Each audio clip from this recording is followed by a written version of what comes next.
The following program was provided by an independent producer solely responsible for its content. The opinions expressed do not necessarily represent the views of this station, its staff, board of directors, or underwriters.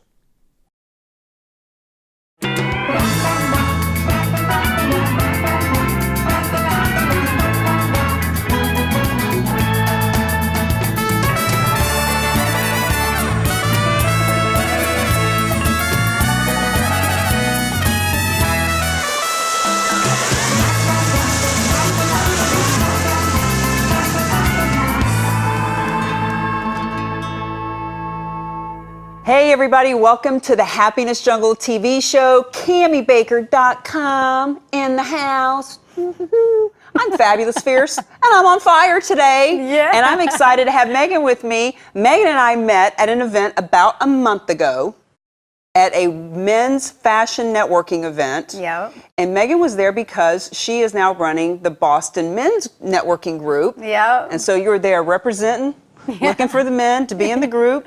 And tell us a little bit about who you are, what in the world got you on this fascinating journey. Yeah, well, first of all, I just want to say thank you for having me. And it was very clear the moment I met you that you were a total rock star, total badass. You're like, yes, 100% yes.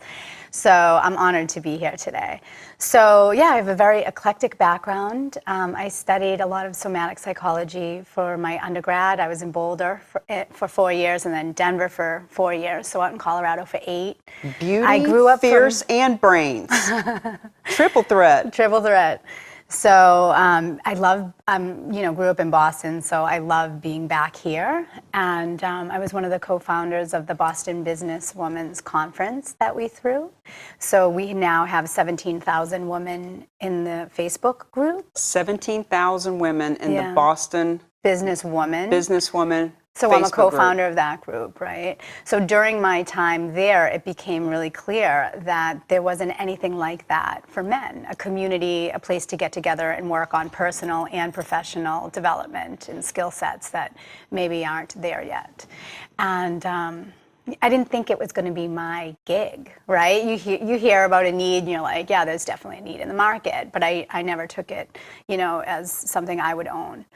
So a series of events happened and it became really clear that this was something that I needed to do. Well, I just have to say that I went to one of your events a couple of weeks ago. It was at a very interesting, eclectic restaurant. The Brahmin. The Brahmin. It was a very cool atmosphere. And the men that were there were very grounded and centered and solid and truly there to grow and to be open and vulnerable. And the men that you had speak were talking about what it means to be a gentleman. Mm-hmm. And it's so funny because I have a relationship coach right now. Nice. And one of the first gentleman that you had speaking was a little bit of a bigger guy and he had the full beard. Yeah. Totally not my type, if I have one. But as he was talking, and he had such maturity. And he was so just confident and not in a cocky way, but just like, this is what it's like to be a man. And this is what it's like to be a gentleman. Mm-hmm. And he talked about that story of the woman who drank too much and how the men rallied around to take care of her. I thought, I find him a little attractive. So it's beautiful that these guys are getting together. Isn't that the way life is? Yeah. Like at first, the way that the mind works is we sort of categorize things. It's a natural part of survival. But as you get to know people, you see their beauty. Mm. Yeah. Now, I noticed online a couple of days ago, you've just been accepted to be a coach in for the Forbes Coaches Council. What the heck is that? Yeah, so I'll be listed as one of the Forbes contributors, which is very exciting, as well as listed as one of their coaches, and then I can do some cross marketing. So what does that mean exactly? So I didn't know it's Forbes almost like how the Boston men's group is, in a sense, where I can plug into their website and there's a private portal with all of these different coaches that are sharing resources. So there's a partner company, and I can't recall the name of it, that's working in collaboration with Forbes that is going to be supplying information specific to growing your business as a coach. So really helping us and having that community component too. As a coach, what is your clientele? Like who do you coach and help? So at first it was woman because I was dealing with, the Boston business woman, but it's definitely men now. Any certain... Which is fine for me. I feel like that it's nice. Not that I wouldn't work with a woman if a woman needed coaching and, preferred working with me. But more that where I'm in this study and really watching how men need to be spoken to a little bit differently, like the delivering of the information. I think at a human level, we're all the same. We all have like a super set of emotions. We all have fear and trauma. We all have joys and desires, but we receive information differently. So tailoring things to men and a man's discernment is really part of my job. So I'm excited to coach some of the guys that are showing up with some stuff. Totally agree with everything that you're saying, because as a networking expert, talking about personality styles and tonality and neuro-linguistic programming and scripting and all these different things about how to build rapport and things like that. Human beings are human beings overall, but men and women do process and take in information differently. Have you heard of the book, The Queen's Code?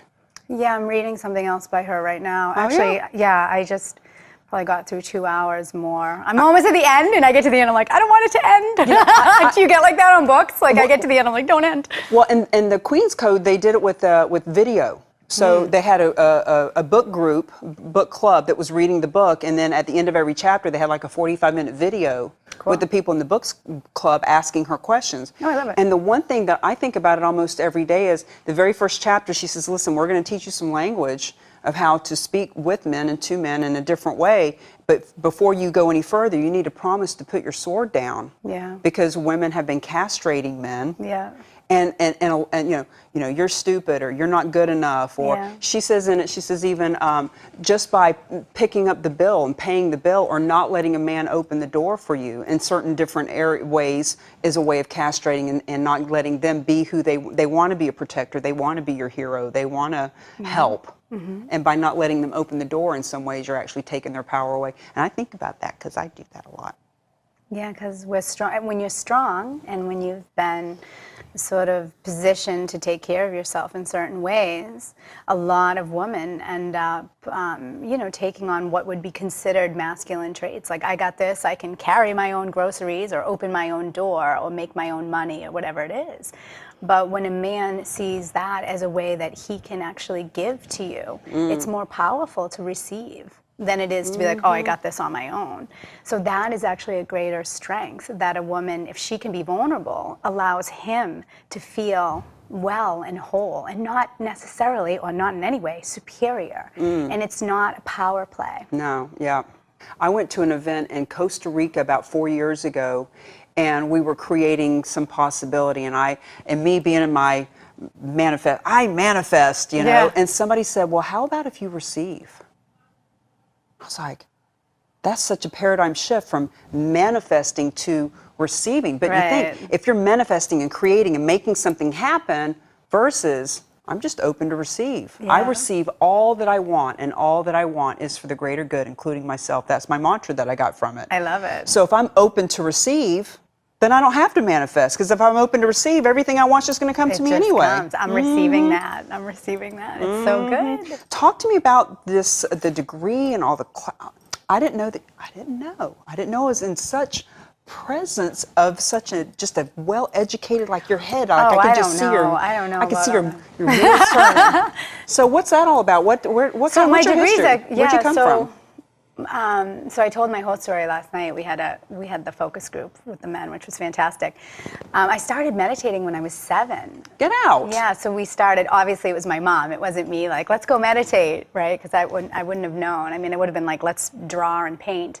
But we started a weekly meditation group, an Edgar Casey meditation group. And then that kind of sets the brain up in a certain way to be able to access different brain waves and stay calm in different situations. So I think it really shaped my adolescence in a lot of ways. And then I got back into like during teenage years, I was like a socialite, having a blast, traveling and Now that part of you I can see. Yeah, totally, definitely. I'm like, is there a party? I'm coming. Like, I don't even know the people. I walk in, like, hi. But later I got back into meditation about 19. Worked at State Street Bank for a couple of years. They were priming me for like to be a lifer, and I just couldn't get excited about it. Even though I had a really devoted meditation practice and I felt great, I was like, I just know that if I stay here, I won't be able to do the work I'm here to do. So I ended up living at an yogic ashram in Virginia for just about a year. Nice. Yeah, Nice. I was training the teachers that were coming in to learn how to teach yoga. I'd already been teaching for a couple of years, and this was 20 years ago when a lot of people didn't even know what yoga was. And after living in the ashram, I was like, all right, I gotta like get into things again, because here I am like just being this blissed out in a very yin state, like very much just receiving and practicing yoga and meditating. And then I was like, all right, I need some yang energy, I need some life, and to get into some trouble. So, I remember thinking that, I'm like, this is gonna be boring, I'm just gonna meditate my whole life, I'm 21 years old, you know what I mean? So I went to college, to this Buddhist college in Colorado. I wanted to study dance therapy. And I ended up studying all different kinds of things while I was there. And then I did my master's in philosophy in Switzerland. I still need to write my thesis, so I haven't finished. But all of my class time in Switzerland, which is beautiful, is complete with that. So super progressive, looking at media and communication and arts as forms of communication and really changing the way people think. So then that led me into like my marketing company, Marketing Superheroes. And I just really love people and helping people with innovation within, right? So as a marketing So a little bit person- different than just marketing. I was craving that like other work. So as a marketing person, now I have to ask you, I put a post yesterday with 3 choices. Do you like cause marketing movement, cause marketing campaign, or your brand on cause? I think I saw that post. I saw the word movement. What's the word? David Avery actually said, I don't like you calling the men's group a movement, because I ended one of the emails like that, because someone was like, this is a movement, and I was like, there it is, and he was like, don't say that. And I like movements. Yeah, I think it is. I think people want to be a part of a movement. I think it is a movement without question, but whether or not I bang that drum, men are more critical of the language I use than women are, I would say. I'm going to say that. Yeah. So, okay, you said you have movement, and then what was the Cause second marketing movement, cause marketing campaign, your brand on cause. I like to use the word your brand on cause, because then people bring it in and they're like, oh, it's going to help me, right? And I think people will buy that kind of thing. And then movement I like a lot as well, because then you are part of something, and I think you give that feeling of like, we're going to go with you. I think you could definitely do movement. Well, I too. bought all 3 domains. Oh, cool, nice. So they're all going to point to the same place, but from the marketing perspective, I got to pick one to use for marketing. The campaign piece speaks to me because I'm a marketer. Right. But everybody else is going to be like, oh, campaign? Right. Nobody likes ads. I love ads. I'm like, I don't want to watch a football game. I want to watch the ads. That's funny. Well, I digress, because this is all about you. No, it isn't. Let's have a convo. But I just think it's fascinating. You went from a women's group to a men's group, and now I find out you got all of this really sophisticated training in the background. So what motivates Megan? Like, what do you really want? Are you wanting to create movement? Because damn it, if you want to create a movement, I say you create a movement. Yeah, love it. I really want to help heal the male heart. Yeah. I've been trying to heal them one at a time. There's a lot of pain. There's a lot of pain. And I think that, like you were speaking to earlier, I think that we're sort of pitted against each other right now, or the language and the way that the conversation has been set up isn't necessarily so that we can begin to help each other heal. It may be a difficult sort of chasm to pass over, to say we're going to really understand one another, because we are very different. But at least be accepting of each other and move the conversation forward and out of what could potentially be the pitting against of the genders or the sexes. It's like that I see a lot, and it comes from a place of pain. So I think what's really fantastic is the guys that are showing up that have done the work to the extent that they're curious and they're hungry and they know there's more to life than just being a utility and a provider. There's something within that wants to find its purpose and be able to really make a difference in the world. And those are the guys I'm interested in working with. And then we're doing some work within companies to help sort of make this transition with the Me Too movement and everything. Has really, there's some backlash in teams because, as you know, like team building and when you're working with other people, you have to be in a good, you have to have good chemistry. And if someone's shutting down or not feeling safe, then the possibility of innovation and of really being fearless and being able to make mistakes is really going to be hindered. So if you were a futurist and you were going to look at the subtle sort of tics that we're creating between the sexes in work, if you were to track that over a long period of time, much like if you're out on a hike and your compass is off by 1%, you're going to end up in a very different place. No doubt. So if we were to track that, it would be very important right now to sort of heal this conversation and educate both sides. Bring guys into the conversation if you're having a conversation about women's empowerment, so that they can learn what to do. And perhaps women can say, well, how can we educate the guys? Maybe send them a link to something, you know, Harvard Business Review on women at work. Hey, I noticed what you said yesterday, no judgment, but just so you know, some woman may find offense to that, and I know you don't want to offend anyone.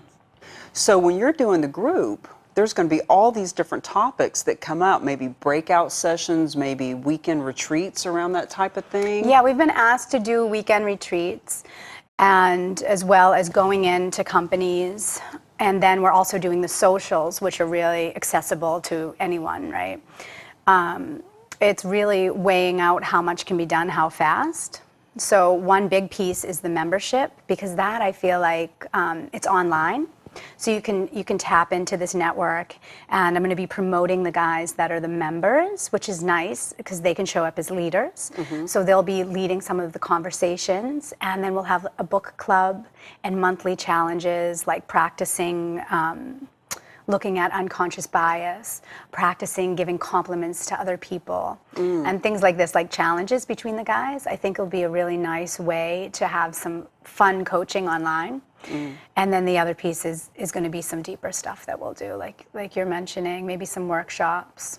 Yeah, to delve in deeper, because like you said, if the socials are open, like it's kind of like an AA meeting, you know, some are for alcoholics and some are open to anyone. So, and there's a different dynamic and a different feel to those. So the ones that are actually closed, if you will, or restricted, or I thought my microphone was going to fall, then the men would probably feel more comfortable knowing that there aren't going to be women there and that they are going to be able to share. Yeah. Of course, there's always going to be at least one woman there. Well, so I'm playing with that idea because it's funny, I have so much input coming at me. There's so many people that are interested in the trajectory of the company, which is exciting. And, you know, in essence, it's very, it's a huge compliment, I feel, even if some of the critique is not positive. It's like, well, thanks for caring enough to send it my way. But we did a couple of men's only. We have one men's only huddle up coming up on August 19th, run by Scott Stoltz. And we did one run by John Guanchi. And I'm not sure yet. I think that guys need the space to have guy-only conversations. I really do, and I've heard that. Whether or not the business with this year, I'm not sure I can get there even by Q4, where the business sort of structure, it makes sense. If that makes sense, because having the space, it costs. Anyways, it's like not very interesting why I'm thinking we hold off on that till Q1. But I think that that is a huge need. I also feel and have heard the most input is that it's really important that women's voices are in the mix. And the fact that I am a female leading a men's group is very important and very timely. If we are, so the whole premise of the work is one piece, it's like emotional intelligence. One component is self-mastery, understanding yourself, going within, dismantling the ego, removing judgment, all of this inner work, and doing that in community and doing that consistently is really a part of the path of being a leader. The other piece of being a leader and emotional intelligence is how well you work with others. And if someone has not had to worry about the effect that they have on others, then they won't. And studies show that they will likely, if you're coming from a privileged position, you will likely miss the mark on what you think the other person is going through. It's interesting you say that, because as a person who is dating, I notice that men who have children are much more compassionate. They have much more of an ability to love others besides themselves. You know, there was a point where I thought, oh, it would be great to date somebody or be with somebody that doesn't have kids and they don't have the baggage and they don't have the ex-wife and then they have more time for me. Right? Yeah. But there's something to be said for people who've had to share themselves. Yeah. Or you know, buy tennis shoes instead of you know, the new watch or whatever. Or to love someone unconditionally. Well, I know for myself, even when I had my daughter, I was 30. And people that knew me thought, Cami's going to have a baby? Like, that's weird. And I know my whole mindset changed. You know, I used to see things on TV, you know, kids being raped or kidnapped or molested or something. And I would think, oh, that's too bad for them. Let's go have a drink, you know. But now, with my daughter, I'm like, oh, I can see that be my daughter. And that was horrible. So yeah, having that whole community mindset. Right, In the last few minutes of the show, I want to talk a little bit, because we've got people watching that are watching you and thinking, wow, you know, that's amazing. That's impressive to build such a huge community with women and now to start over with men. Yeah. Like, what do you think drives you? Like, what are there affirmations? Are there books? Is there coaching? Like, what do you do on a daily basis to just stay I was going to make a joke and be like, I started eating meat again. I'm like, I feel so much more grounded. But that is part of it. Like, nutrition is so huge. But so I take my practice pretty seriously. I think I let my exercise sort of ebb and flow with how busy or crazy my week is. And I'm really trying to be more consistent on that. Because I am an athlete and I love to move. I've been a dancer my whole life, so I love to dance and celebrate being embodied. But I have a pretty devoted meditation practice that I do every day, and that has sort of ebbed and flowed through the years. Like, I practiced Hinduism for 10 years, and then I did Zen Buddhist meditation, which is just complete nothingness. I did that for about 7 years. Then I did Course in Miracles for 3 years. And now I'm doing this training I took. It's a leadership training out in Colorado, PSI. It's similar to Landmark, only it's all experiential learning, which is how I teach, so that you're actually going through it. You're not just listening to someone give a talk. Which is really important now. People want experience. They need experience. They don't want PowerPoint. Right. They want experience. Yeah, you've got to feel it. It's got to be visceral. So basically what it is, so I do my pranayama, which is breath work. So I do the breath of fire, and then I do the nadi suddhi, which balances the right and left hemispheres of the brain and really soothes the nervous system. So for any of the listeners that ever struggle with nerves, or before you're going on to speak, or you're nervous to talk to your husband or wife about a big issue, or whatever it is, you do alternate nostril breathing. You can just look it up on YouTube, and there's probably a bunch of people. I think I have a video actually that shows how to do it. So I do that, and then the mind is completely still. Like, you could sit in silent meditation, just in a blissed out state. After doing those two breath pieces, so breath of fire, which opens the whole energy system and opens the seventh chakra. I gotta watch your video. I want to see how this works. I have all this meditation. It was so, I feel like from a media standpoint, I look back at those 2 years where I did all these videos, and I'm like, I was so funny. Like, if you tune in like midway through the video, you just see me sitting there. like visually, it's just hilarious. But so you're doing breath of fire on the video. I don't know if I do breath of fire, because that one is funny to look at. I don't know. My dog looks at me. She's like, are you all right? And I'm like, I'm all right, I'm all right. So I do those two things, and then I do a visualization taken from that side training that I did. Nice. Yeah. Love that. Yeah. I've got to watch some of that, because if I could sit in a blissed out state and not need to pick up my phone or turn on the computer or talk to somebody, that would be a beautiful thing. Yes, giving yourself that every day changes the brain waves. So you're able to access the theta brainwaves, if you can tap into that state of peace, it sends a message through the rest of your day that you can always come back to, that you're like, all right, let me just chill. Things just line up easier. It's so much nicer when you meditate than when you don't. I mean, do you meditate sometimes? I try. I actually went and did the meditation in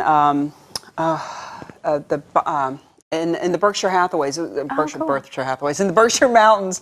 There was like a 10-day silent meditation. At Kropala?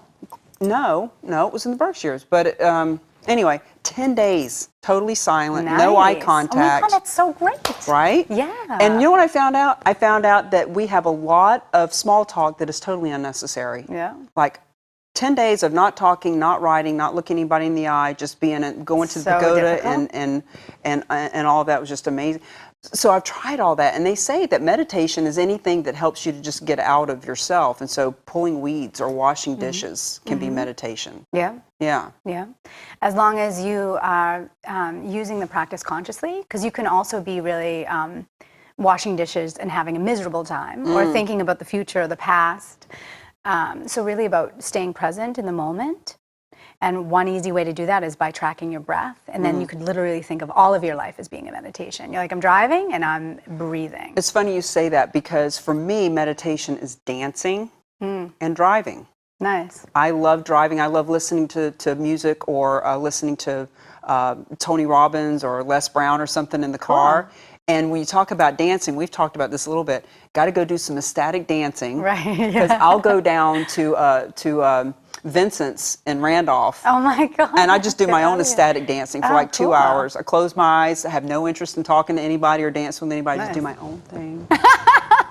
Doing my own thing. That's terrific. Yeah, and there's all kinds of places in Boston and everywhere to do that. So we got about a minute and a half left. Okay. What is next for the Boston men's group? Are you wanting it to be the LA men's group and the Miami men's group? That's probably Q1. We already have some offers. People want to expand and bring it into, so licensing or franchise or something. So I think the first component is really growing this membership piece, so allowing guys to come in and participate in the online coaching piece, and then come to the socials is really important. And then we're talking to different companies and looking for corporate partnerships, companies that need this resource.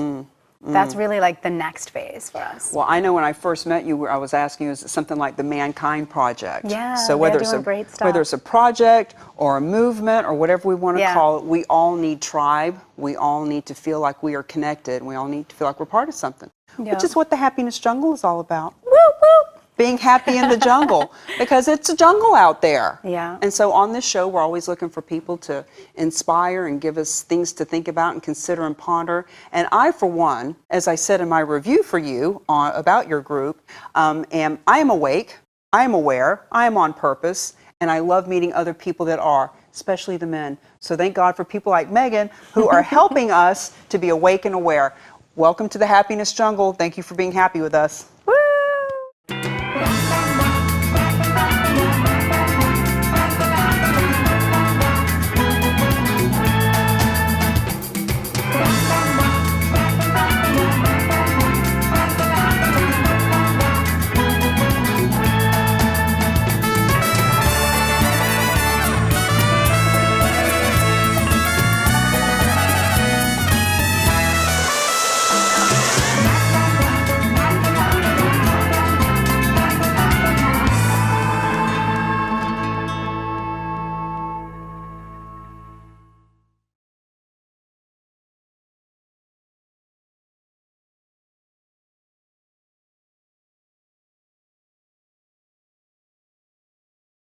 The preceding program was provided by an independent producer solely responsible for its content.